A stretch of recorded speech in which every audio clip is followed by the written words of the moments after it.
Hi friends, welcome to Sahana's kitchen. இன்றைக்கி சஹனாஸ் கிச்சனில் நம்ம ஒரு மில்லட் ரெசிபி தாங்க பார்க்க போகிறோம். ராகியில் பூரியும் குருமாவும் எப்படி பண்ணுறதுன்னு பார்க்க போகிறோம். ராகி பூரி எப்பயும் பண்ணுறது மாதிரி இல்லாமல் கொஞ்சம் மசாலாலாம் சேர்த்து ஸ்பைஸியாக டேஸ்ட்டாக பண்ண போகிறோம். வாங்க வீடியோக்குள்ளே பார்க்கலாம். அதுக்கு முன்னாடி நம்ம சேனலில் நீங்கள் ஃபஸ்ட் டைம் பார்த்தீங்கன்னா மறக்காமல் சப்ஸ்கிரைப் பண்ணிக்கோங்க.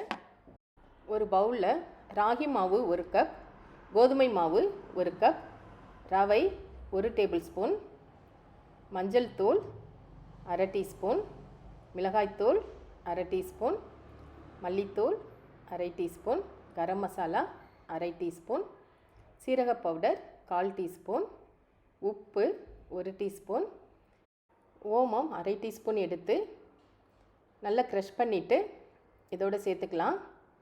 சேர்த்துட்டு தேவையான அளவு தண்ணி சேர்த்து எண்ணெய் ஒரு 1/2 டீஸ்பூன் சேர்த்துட்டு பூரி மாவு பதத்துக்கு பிசைஞ்சிக்கலாம். மாவு நல்லா பிசைஞ்சி எடுத்து வச்சுக்கலாம். இப்போ கையில் ஒட்டாமல் வர அளவுக்கு பிசைஞ்சிட்டு அப்படியே ஒரு 20 நிமிஷம் அப்படியே மூடி வச்சிடலாம். அது அப்படியே இருக்கட்டும். அந்த டைமில் நம்ம குருமா பண்ணிடலாம். ஒரு கடாய் எடுத்து அடுப்பில் வச்சுட்டு அதில் 2 டேபிள் ஸ்பூன் எண்ணெய் சேர்த்துக்கலாம். எண்ணெய் நல்லா சூடானதுக்கப்புறமா கடுகு 1 டீஸ்பூன், சீரகம் 1 டீஸ்பூன், உளுந்தம்பருப்பு 1 டீஸ்பூன், கடலைப்பருப்பு 1 டீஸ்பூன் சேர்த்துட்டு நல்லா ஃப்ரை ஆகட்டும். நல்லா வறுத்துட்டு பச்சை மிளகா ஒரு 4 மிளகா 2 கீறி வச்சுருக்கேன், அதையும் சேர்த்துக்கலாம். அதோட நல்லா கட் பண்ணி வச்சுருக்கிற இஞ்சி 1 டேபிள் ஸ்பூன் இருக்குது, அதையும் சேர்த்துட்டு 1 டீஸ்பூன் பெருங்காயத்தூள் சேர்த்துட்டு நல்லா ஃப்ரை பண்ணிக்கலாம். எல்லாம் நல்லா வறுபட்டதுக்கப்புறமா பெரிய வெங்காயம் 2 வெங்காயம் நீள நீளமாக கட் பண்ணி வச்சுருக்கேன், 1 கப் இருக்குது, அதையும் சேர்த்துக்கலாம். சேர்த்துட்டு நல்லா வதக்கிக்கலாம். வெங்காயம் பாதி வதங்கினதுக்கப்புறமா ஒரு தக்காளி சின்ன சின்னதாக கட் பண்ணி வச்சுருக்கேன், அதையும் சேர்த்துக்கலாம்.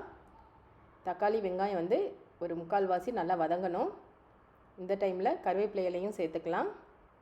ஒரு கொத்து கருவேப்பிலை இலை சேர்த்துட்டு நல்லா கலந்து விட்டுட்டு வெங்காயம் வதங்கிக்கிட்டு இருக்கும்போது மஞ்சள் தூள் 1 டீஸ்பூன், சாம்பார் பவுடர் 1/2 டீஸ்பூன் சேர்த்துக்கலாம். காரத்துக்காக தான் சேர்க்குறோம். அதே நல்லா எண்ணெயிலே நல்லா வதக்கிக்கலாம். மசாலா வெங்காயத்தோடு நல்லா வதங்கினதுக்கப்புறமா பச்சை பட்டாணி 1 கப் இருக்குது, அதையும் சேர்த்துக்கலாம். இந்த வெங்காயமும் பட்டாணியும் சேர்க்கும்போது இந்த குருமா ரொம்ப டேஸ்ட்டாக இருக்கும். எல்லாம் நல்லா வதங்கினதுக்கப்புறமா இதில் 1/2 கப் தண்ணி சேர்த்துக்கலாம். நல்லா வதங்கிடுச்சு. இப்போ 1/2 கப் தண்ணி சேர்த்துட்டு நல்லா தண்ணி கொதிக்கணும்.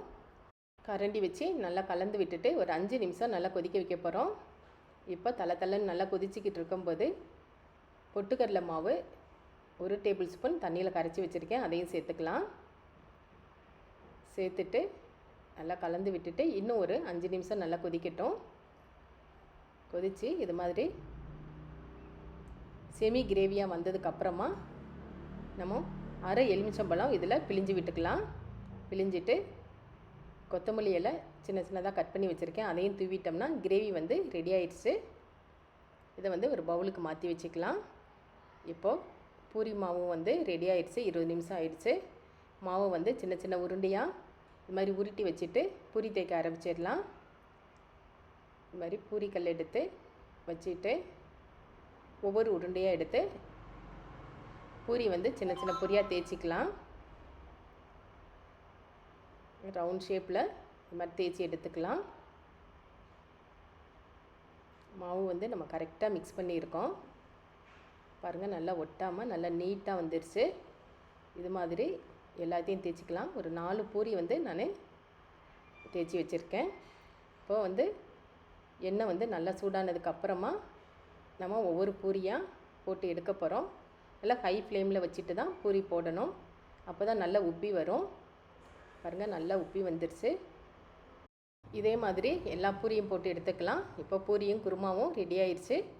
இதே மெத்தடில் ஸ்பைஸியாக ராகி பூரியும் குருமாவும் செஞ்சு பாருங்கள். ரொம்ப டேஸ்ட்டாக இருக்கும்.